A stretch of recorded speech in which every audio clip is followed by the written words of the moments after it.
Listeners of the Randomness of Nothing podcast, this is your host, Rashad Woods. I always believe that inspiration, entrepreneurship, and taking ownership of your life is one of the pinnacles in the creativity of this show. And I've been honored to be blessed with a guest today by the name of JC Chamberlain. He's a multi-talented entrepreneur that not only believes that business success is important, but personal and physical growth as well, too. And he has a compelling story he's willing to share it with this audience today. And I'm honored to have him as a guest today. Thank you, sir. Glad to be here. Thank you, Rashad. I very much appreciate you. I've never quite seen a background like this in all the guests that I've had. You're the epitome of the overachiever, right? And I say this very respectfully. Even when I got prostate cancer on day one, and a 5 or a 6 PSA is a bad score, and mine was 45. And somebody said to me, "You're just a classic overachiever. You'd had to have a higher score." Oh my God. Well, I'm glad that even in that, stage of your life, they were still, somebody who was close to you was still trying to, find some levity to lift you up and uplift you. But I'm glad you're here. I'm glad you're through that phase in life. And more importantly, I think that your positivity shines very thoroughly and authentically. And can you please tell us about your business background as well as all your accomplishments? There you go. Sorry about that. Yeah, that's better. Okay. I would love to hear you be able to share your background. All right. Say it again. What's your question? I would love for you to be able to share your background for the show. Okay. Gosh, where do I begin? I think it started when I was about 4 years old. I got rheumatic fever. Oh. And all I knew about hospitals at that age was that people went there to die. And that was a very, immature view of the world. But I refused to go to the hospital. And they said that if I couldn't walk to the bathroom from my bed, that I was going to have to go to the hospital. So I found a way to do that at that age. And so I didn't go to the hospital, but one of my valves didn't heal right. And so I had a heart murmur. Oh my. And they eventually put me on very strict medicine for that. And they said that I was never going to be able to do sports. And when you tell a 6-year-old that he can't play baseball, it was just tearing my heart out. And so I sat down with my record player, and I was on my knees in front of the record player singing with the Vienna Boys Choir, and eventually convinced my parents to rent me a violin. Wonderful. And that resulted in practicing 3 hours a day and throwing myself into something different than sports. And what I learned from that experience was that I could reframe a bad situation into an opportunity. Mm-hmm. And from there, that pattern emerged as my theme for my life. And I've been doing it ever since. I've been helping people turn businesses around that were in trouble, mm-hmm. Both small businesses, big business, family-owned enterprises, right on up to divisional Fortune 500 conglomerates. That's amazing. And so I've had an amazing test of that philosophy that we can reframe bad things into good things. Right. And so that's the topic of my next book, which is about reframing to gain your emotional wealth superpowers, which are willpower and core power. And I'm happy to explain. But it came out of my lived experience, which is that we have this high performance mindset that's right at our fingertips, and we can tap into it anytime. Just the right mindset. Yeah, I think people tend to get discouraged because, I think people have a tendency, especially, even now, because they see things more visually very quickly, of an instant gratification, right? You can order food as quick, like, for example, you can order food quicker than you ever have. That doesn't mean the process of making the food itself has gotten any quicker if you order a pizza on an app. But it's the instant gratification that people are used to, and they're not willing to realize that things take time to grow and cultivate and kind of, quote unquote, being in the trenches when things don't go your way, right? And that's hard because oftentimes those moments are by yourself, and you really have to have the collective thoughts and the willpower to be able to see when things don't go your way. When you do have to go to things, then, you may be the only person trying to make a sale and you get no, and you get no. And you have to refine your process and your pitch in order to be successful, because people like to be instantly gratified, similar to losing weight. It's an ongoing process, not an immediate overnight success, so to speak. You know what Carrie Fisher of Star Wars fame, mm-hmm. she said, instant gratification is just not fast enough anymore. It's true. It's true. But I tell you, my mother would say to us when we were young, and I have one brother, so she would speak to both of us, and she would say, "Don't worry, nothing is going to be okay." Mm. And at first you think, well, that kind of a negative mindset, but what she really meant and what she schooled us in was that if you show up for life over prepared, you're going to be able to react when life doesn't go your way. Right. And that allows us to have an antidote for, all the bad things that are going to happen. Right.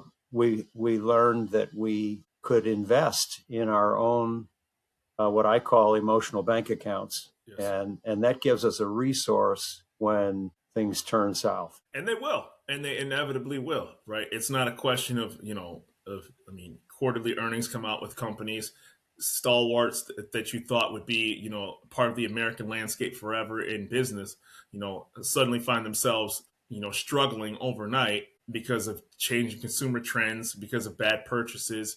We can go on and on about the stories, that have happened. I was an intern at Sears, and we all know that Sears was the Amazon of its time. It was revolutionary. Right. It had the catalog, and then now it's basically, for all intents and purposes, non-existent right now. I do want to pivot briefly before we talk about your book, about your entrepreneurial career, because you've had an absolutely stellar background in entrepreneurship. You had Vet Power, which was a pet appointment scheduler, was an appointment master. Can you dive into that a little bit, please? Sure. One of the things that I sat down with a guy named Bill Hambrecht, who was Hambrecht and Quest founder, in the it was in the early 2000s that I sat down with him before the Apple Watch came out, mm-hmm. before the iPhone, any of that. And he was a legendary private equity investor. And he said, look for the things that other people ignore. Beautiful. Look for the things that other people ignore. Beautiful. And see if you can do them better. That's amazing. And that simple rule, I went out of my, I had a very rare face-to-face with this legendary investor. Mm-hmm. And there were about 7 or 8 of us that sat with him and peppered him with questions about what was the next startup that we could get involved with. But he more importantly, he gave us some rules to go by. And one of them is look for the mundane things in everyday life and then see if you can find a way to improve them. And one of the things that we had started out creating a online scheduling program for dental offices. And we perfected the platform, but it was going nowhere because there was a lot of competition in dental. Yeah. And frankly, people don't like their dentist. They give you that card, right? They give you that card that they tell you to be back in like 4 months. And you're like, right. And you're like, dude, I don't need. You're like, no, you're just pitching it. You're like, I don't want. That's right.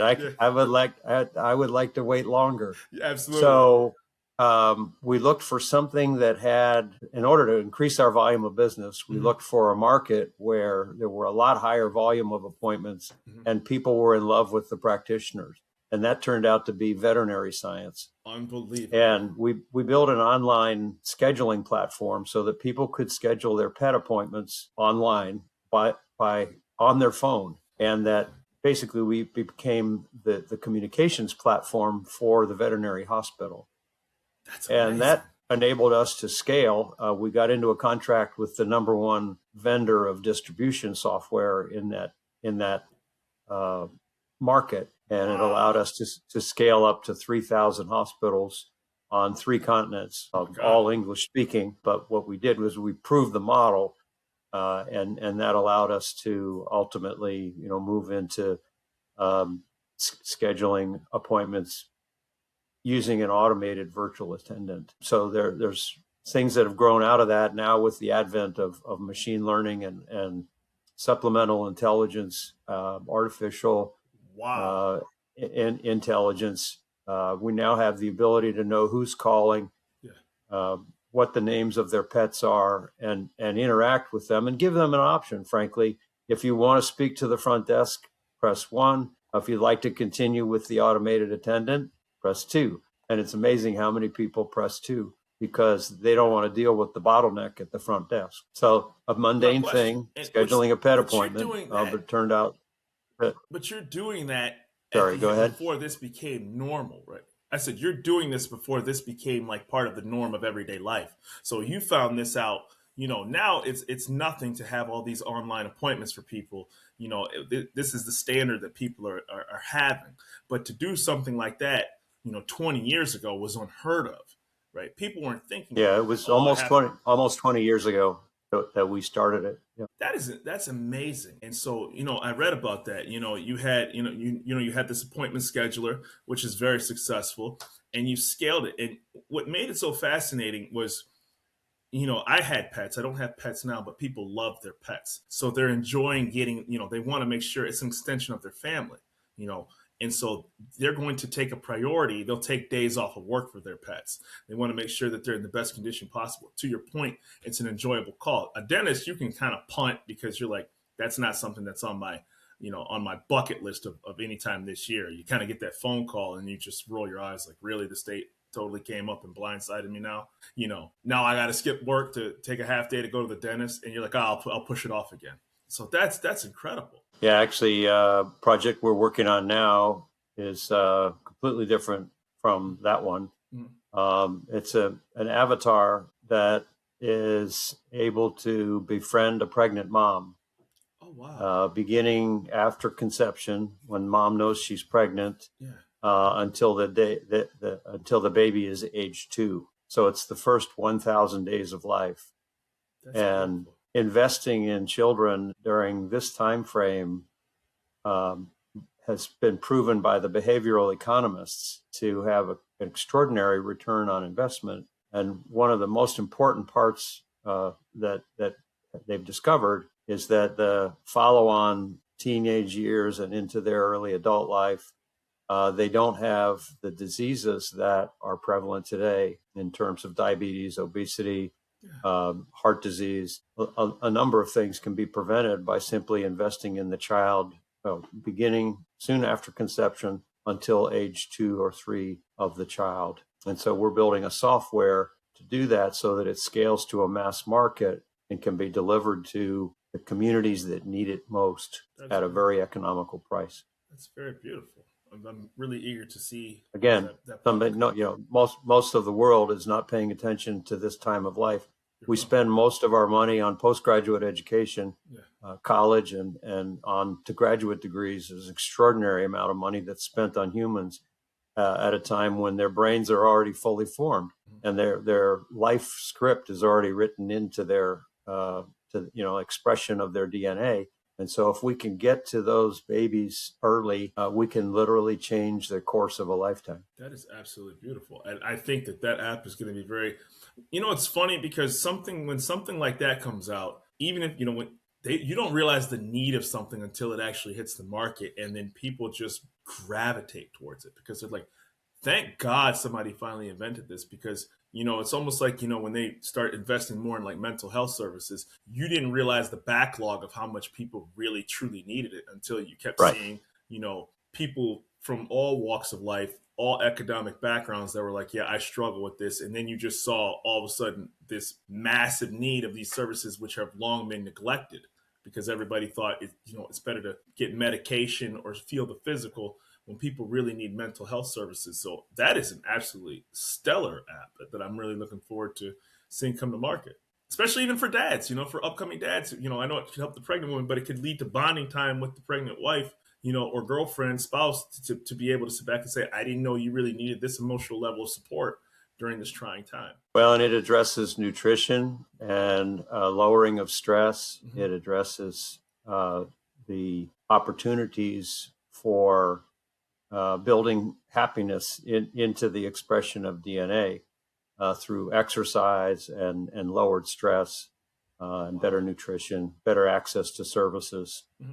So the automated attendant has the capacity to help them make it to their appointments, and facilitate things that a family might have done in the past. Mm-hmm. But now that we don't live in the nuclear family anymore, right. We don't have a multi-generational family where a network of support is built in for the pregnant mom. Right. especially in the communities where it's needed the most, where these are communities that are essentially a food desert, Right. only fast food available, Right. access to services are not assumed. And so, we're cutting against the trend in those cases. But that's the population where we can make the most difference. That's absolutely amazing, and that's wonderful that you're looking at those underserved areas like that too. I have to ask you about your cycling career, because this is, I mean, you're a national champion, right? And you've ridden, like, the amount of miles that you've ridden in cycling, it blows my mind,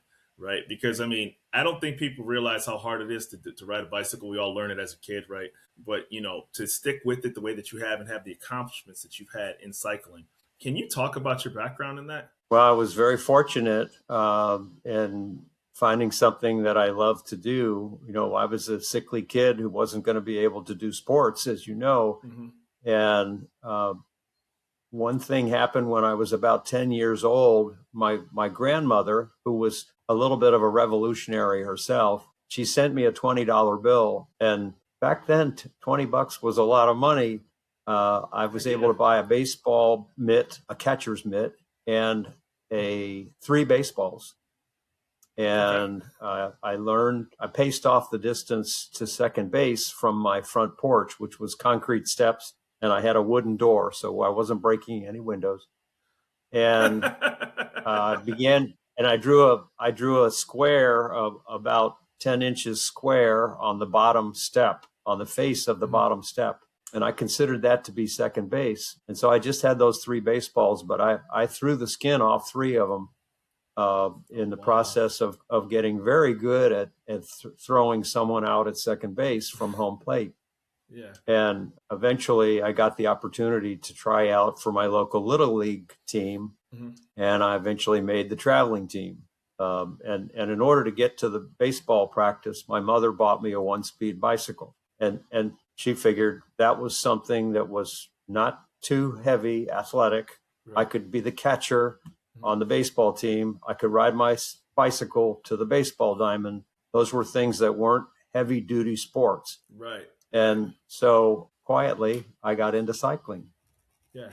And not long after that, my dad left us, and my mom said, I really always wanted to go to Europe, but we don't have a lot of money. Maybe we could do it by bicycle. And we rode the whole perimeter of France that summer. And we liked it so much, we decided we wanted to do another long trip the next summer. So when I was 14, we rode from Seattle to Boston, across the whole country. I saw that. And I'm like, I had to do it because I've flown to Seattle, right? So I haven't been to Boston yet. I mean, that's coast to coast, man. That's a lot of miles cycling, man. That's so I was physically taxing. Yeah, I was hooked. We did 100 miles a day for 40 days. We took some rest days in between, but only about 4 or 5 rest days out of the whole summer.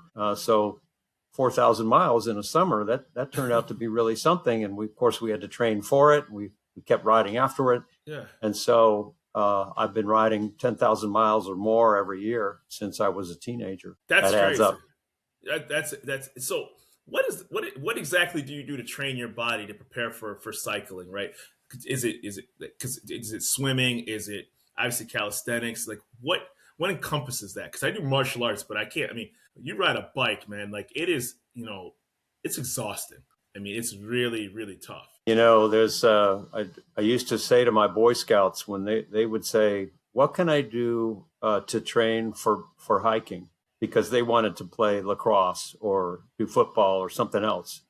And I said, well, the thing to do to train for hiking is to put on a backpack and go hiking. It wasn't so popular, but they did it. And I think that's my answer, is that to train for cycling, you do it a lot. And then you kind of ramp into a certain kind of event that winds up being good for you. And I did some very short events. I'm a good sprinter. And then I did very, very long events, 75 to 100, miles of road racing. And so those were the 2 ends of the spectrum that turned out to be good for me. And I'm still doing those. So been great. I just think when I read about that, and that's not even including on the fact that you had a 1983 thesis from Princeton on nuclear energy, right? Like, so I'm like, I don't think people really realize that when you put your mind in the state that you have, and you've overcome the things that you have, your story is so compelling because you tell it so in depth and so kind of matter of factly kind of a thing. I say this respectfully. It's like a Forrest Gump kind of story, right? Like, where it's just like, yeah, I cycled across the country. Yeah, I built a company, but it's not grandiose. It's just very normal that you just pursued through these type of things. And I wasn't dissing you when I said Forrest Gump, but it's just like, are you kidding me? Like, this gentleman really did all of these things because his mind was in the right place when he did all of them. It's amazing. Well, I think my another thing my mother loved to say to us was, remember, we're all in this alone.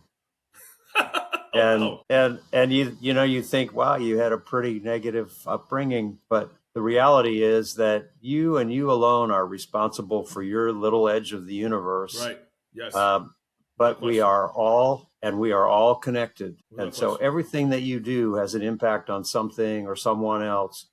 And she taught us to show up interested in the world. And I think that's something that, I don't want to, but I've never been able to shake that